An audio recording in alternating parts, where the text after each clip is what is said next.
Mais c'est finalement aujourd'hui, on en parle depuis la fin juin, mais le remaniement ministériel par lequel François Legault veut tout relancer. Et on aura toutes les réponses à 14h cet après-midi. Mais Mario, déjà, c'est impressionnant la quantité d'informations qui a fuité en lien avec ce remaniement ministériel. As-tu déjà vu ça à ce point-là? Non. Mais il y a fait beaucoup de rumeurs. Est-ce qu'elles se confirmeront? C'est sûr que si tout ça est vrai, si tout ça se confirme, ça veut dire qu'il y a vraiment beaucoup de gens qui ont parlé. Et je suis obligé de dire, ça témoigne d'époque. C'est pas la première fois que ça arrive, mais ça témoigne d'époque où on a moins de respect pour l'autorité, là. Les attachés politiques, les directeurs de cabinet, les ministres eux-mêmes.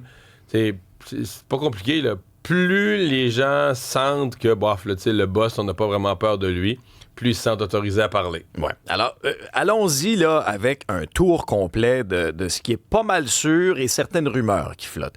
Geneviève Guilbeault, donc, qui passe du transport aux affaires municipales. Et là, sortez le popcorn parce que Geneviève Guilbeault s'est coltaillée avec certains maires là, dans le passé, notamment sur le transport en commun. Ouais. Pensons à sa relation avec le maire Bruno Marchand, moi qui me disait en fin de semaine, là, il l'a pas louangé, là, en tout cas, là, lorsque je lui ai parlé. Il s'aime pas du tout, c'est de notoriété publique. Drainville passerait donc de l'éducation à l'environnement. Ça aussi, il y en a qui vont déterrer une vieille citation de Bernard Drainville, « Lâchez-moi avec les GES ». Ouais. Qui était une citation, on comprend bien, journalistiquement injuste, là, dans le sens que c'était la moitié. Il a dit lâchez-moi que les GES, puis sa phrase d'après, c'était les voitures électriques, il va falloir qu'ils passent quelque part aussi. Donc, ils émettent pas de GES, mais ils ont quand même besoin d'un pont ou d'un tunnel, s'ils défendaient évidemment son troisième lien. C'est surtout dans le cas de Bernard Drainville, une énorme démotion, là. Et si c'est confirmé, parce que tu sais, c'est quand même très prestigieux, le ministre de l'Éducation, c'est lourd comme responsabilité.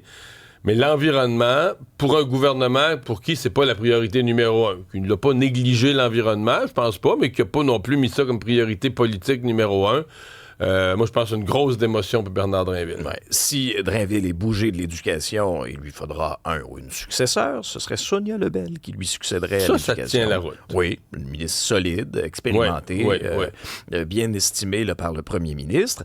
Si Mme Lebel bouge du Trésor, qui va lui succéder. Et ça, je dois t'avouer que vous allez peut-être être surpris. France-Hélène Duranceau, qui aurait même donc une promotion, elle qui était à l'habitation, passerait au Trésor. Elle, c'est une grosse promotion. Surprenante, évidemment, pour le public, mais tu sais, France-Hélène Duranceau, et les ministres de l'Habitation ont souvent été très, très, très sociaux. Donc, il faut plaire aux groupes communautaires, il faut être contre les propriétaires. Elle a été, certains vont dire trop pro-propriétaire. Moi, je vais dire plus équilibrée que la moyenne. C'est-à-dire qu'elle n'était pas, je dirais, oui, elle tenait compte qu'il y a des propriétaires, des petits propriétaires qui sont des ménages, puis ils ont un duplex ou un triplex, mais c'est pas des milliardaires, puis on peut pas leur cracher dessus comme des gros... Donc, elle était plus équilibrée. Mais là, moi, c'est sûr que je penche plus de l'autre côté. Je pense qu'on a été, au fil des années, au Québec, toujours trop à gauche. Mais là, ça a été mortel pour elle. Puis en plus, un petit malhabile politiquement, au moins 2-3 reprises. Donc... ceci dit, les gens qui regardent objectivement, puis même au bureau du premier ministre, elle est très bien vue. En termes de construction de logements, elle a une performance sans précédent de faire construire des nouveaux logements, de faire arriver les programmes, de faire marcher les affaires. Donc, il y a un très, très grand écart entre la perception publique, médiatique, puis, je pense, la réalité. C'est juste que si elle fait des déclarations malhabiles publiquement, là, elle rentre dans les négociations avec le secteur public, avec les syndicats, avec les médecins, avec... les mauvaises déclarations vont devenir beaucoup plus lourdes de portée qu'à l'habitation. On va devoir quand même, disons, aiguiser ses patins au niveau déclaration publique, là. À pareille heure, hier, on vous présentait justement la déclaration de François Bonnardel qui se disait très déçu d'être exclu du Conseil des ministres, lui qui a été vraiment sacrifié. C'est Yann Lafrenière qui lui succédera à la sécurité publique. Capitale nationale reviendrait à Jean-François Simard et Sonia Bélanger hériterait de l'habitation. Maintenant, il y a des ministres qui gardent... Mais là, Yann Lafrenière à la sécurité publique, ça c'est un ancien policier, ça c'est logique, ça se tient.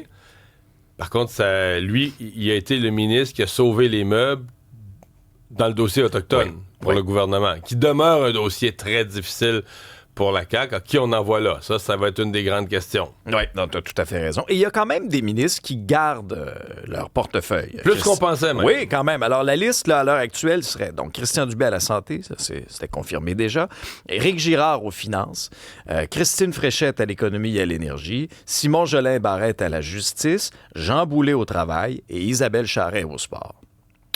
À suivre. Donc, tout ça étant évidemment à l'état de rumeur. On a déjà vu des cas où ce qui était le matin, les rumeurs rendues au remaniement, on avait quelques surprises, on faisait le saut. Donc, c'est pas impossible. Mais tu sais, qu'on aime ou pas François Legault, il me semble que c'est désolant pour lui ce qui lui arrive, non?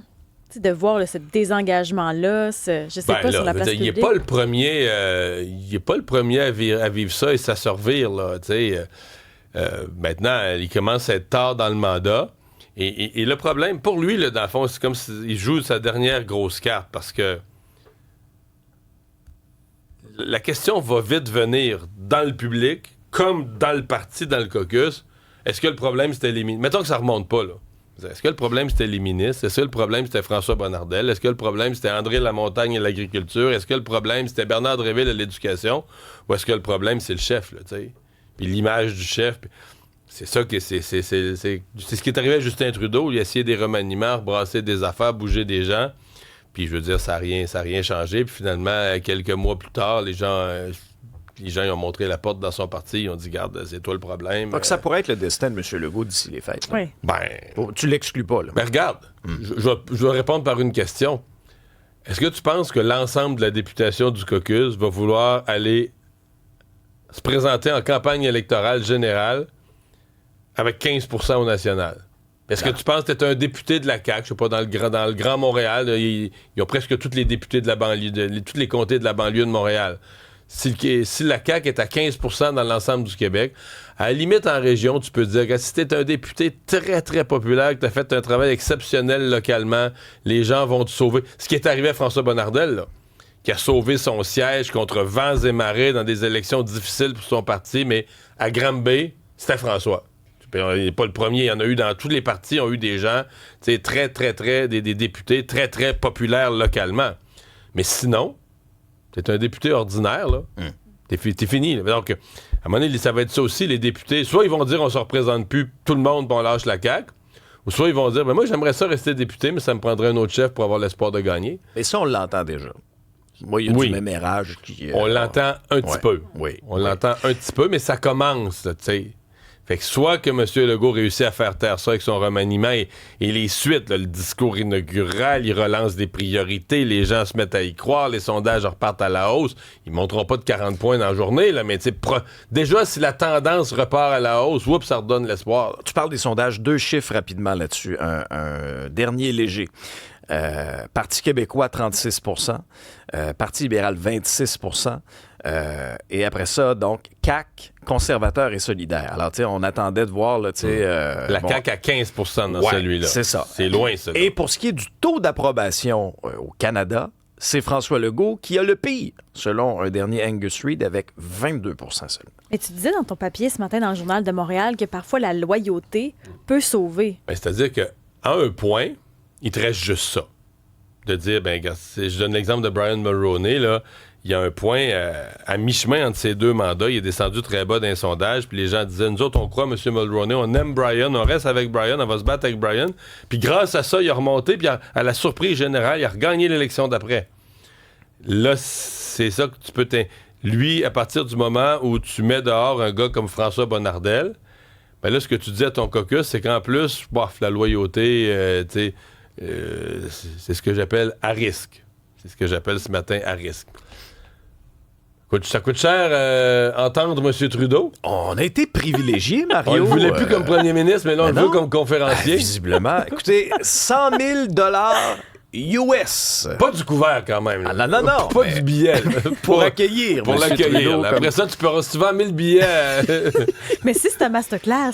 Oui, mais c'est quand même assez frappant. C'est en une du journal, d'ailleurs. On se demandait ce que M. Trudeau allait faire de son après-carrière. Là, on l'avait vu errer dans les allées du Canadian Tire à faire des selfies. On se demandait c'est quoi son plan de carrière. Ça doit pas être juste de la musique pop. De se faire prendre en photo avec une louche là, dans une allée de grande surface. Alors, il a commencé son après-carrière avec un discours en Corée du Sud et son cachet dépassait les 100 000 $. Il était invité pour l'ouverture du World Knowledge Forum de Séoul et il participait à un panel. World Knowledge, la connaissance mondiale. La connaissance mondiale. Hey, ça se paye. Alors, qui de mieux que M. Trudeau pour aller partager son savoir et la connaissance.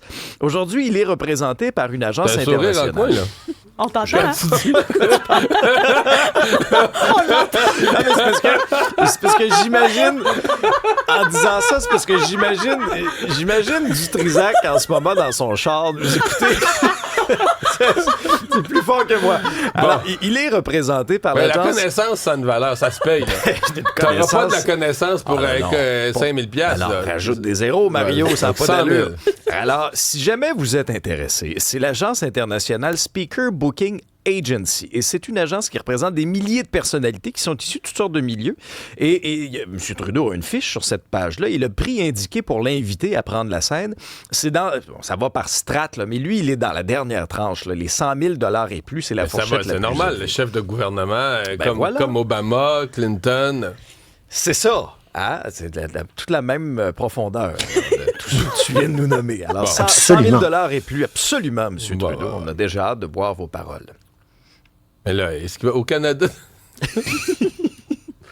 Au Canada, d'après moi, ça va être plus tranquille, les gens qui payent 100 000. Peut-être qu'il va baisser sa fourchette. Je me sens privilégié. Je l'ai déjà interviewé, le premier ministre Trudeau. Tu pourrais charger ton knowledge. Ben ouais. Puis peut-être que je pourrais charger, moi aussi. J'y ai touché, je sais pas. Bon, ça a sûrement une valeur.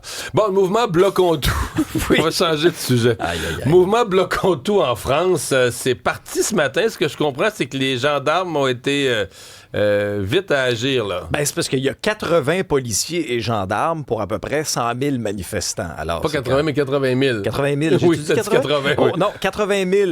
Pourtant, d'habitude, je suis bon dans les Oui. chiffres, là, mais 80 peut-être 000 sauvé. policiers et gendarmes pour 100 000 participants. Alors, c'est facile là, dans des spotés. Là.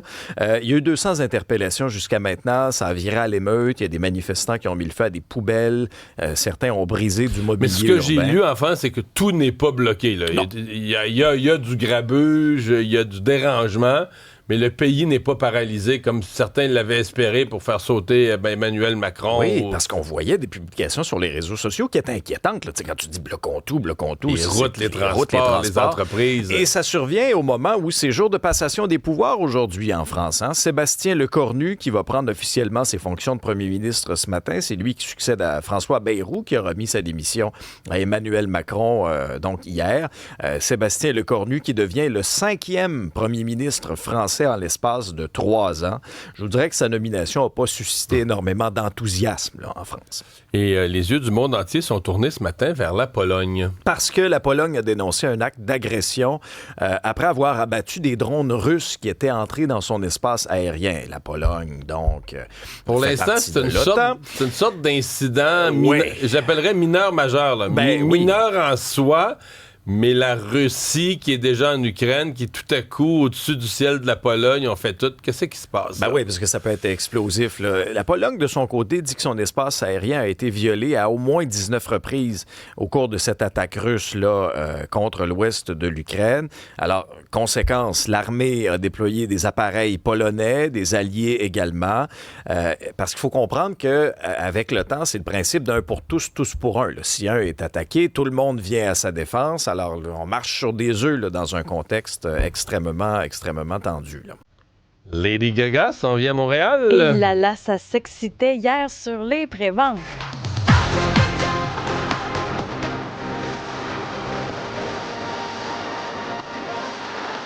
Lady Gaga, on avait peur qu'elle nous fasse comme toutes les autres puis qu'elle passe par Toronto, simplement. Mais non, hier, elle a annoncé 2 dates à Montréal en avril. On sait qu'on peut déjà s'inscrire à une prévente. Puis ça fonctionne de plus en plus comme ça. Donc, sur le site d'Evenco, on va s'inscrire pour espérer pouvoir acheter des billets avant tout le monde. Elle vient au Centre Bell les 2 et 3 avril pour The Mayhem Ball. La dernière fois qu'elle est passée à Montréal, c'était en 2017 avec Joanne World Tour. Oui, puis ça avait été reporté pour des ennuis de santé 2017. Ça va faire quasiment 10 ans entre les deux. Là. C'est fou, là. C'est fou, puis de plus en plus, on la voit, la tendance des gens qui ne viennent plus, des artistes qui ne viennent plus à Montréal. Donc là, on est bien Mais contents. c'est parce que ceux qui veulent des gros stades, là, ouais. plus gros que en termes d'assistance, plus gros que le Centre Bell, je comprends que le stade olympique, il est barré sur la liste. Là. C'est ça. Dans le monde du spectacle international, il est rayé de la liste. Parce que quand tu vas au Rogers Stadium, tu comprends pourquoi. Ouais. Et j'ai compris Mais là, on pourquoi. va avoir un nouveau stade. Bon. La ministre Proulx nous a dit qu'avec ça, on pouvait accueillir les super artistes. C'est là qu'on dit stay tuned. Oui. On reste optimiste. Mais Lady Gaga, donc, qui a été nommée cette année artiste de l'année au MTV Video Music Awards, on en a parlé ensemble. Il y a une prévente de prévue vendredi, mais sinon, la mise en vente, c'est lundi à midi. Moi, j'ai tenté hier juste d'avoir des billets pour Ariana Grande, là, puis ça n'a pas fonctionné. Fait qu'imagine Lady Gaga, ça va être la cohue. Je m'attends à des sites qui plantent puis des gens pas contents. On a tout déjà le prix des billets? C'est une très bonne question. Je m'inquiète. Parce que là, en revente, ça va finir dans les 4 chiffres d'après. Quoique, j'ai trouvé que Madonna était quand même accessible quand elle est venue au Centre Bell. Tu sais, Justin Timberlake, Madonna, ça avait été bien versus une Sabrina Carpenter. Est-ce que ce sont les jeunes artistes où on gonfle les prix parce que les jeunes sont prêts à payer? Et Lady Gaga, je ne sais pas où est-ce qu'on va la situer là-dedans. Les jeunes, les vieux, elle est intemporelle. Nous garder informés. Mais on est sur le qui-vive avec tout ça. Là. Justine, tu nous parles des Blue Jays? Oui, parce qu'on surveille évidemment, bon matin d'abord, mais on surveille la course aux séries, évidemment, parce qu'il reste à peine 18 matchs à cette saison. Ça va comme moins bien. Il y a eu une séquence folle, là, mais là, ça ralentit un peu les Blue Jays. Surtout que ça a commencé la journée hier avec une très mauvaise nouvelle pour les Blue Jays. On a su que Bo Bichette était sur la liste des blessés pour au moins 10 matchs. Bo Bichette est le 2e meilleur frappeur de l'équipe, un joueur exceptionnel, joueur d'arrêt-court extrêmement important en défensive, alors un absent de taille. Hier, ils affrontaient les Astros et ils sont au plus fort de la course là, dans l'Est de l'Américaine avec les Yankees, les Red Sox. Il reste quelques matchs encore à peine. Alors, les Blue Jays avaient absolument besoin de terminer ça en force. Et à 8h40, je vais vous parler de cette remontée spectaculaire, encore une fois, des Blue Jays en 10e manche pour aller littéralement voler la rencontre. Ils perdaient 3-1 en 9e pour finalement l'emporter 4-3. Aujourd'hui, je surveille aussi l'ouverture du camp des recrues du Canadien qui va s'amorcer aujourd'hui, exactement, jusqu'à dimanche. Alors, aujourd'hui, les tests physiques. Demain, après-demain, des entraînements. Ensuite, il y aura des matchs contre d'autres espoirs, des Maple Leafs et des Jets. Et également des nouvelles des Alouettes qui auront du renfort pour le très, très, très gros défi qui les attend samedi.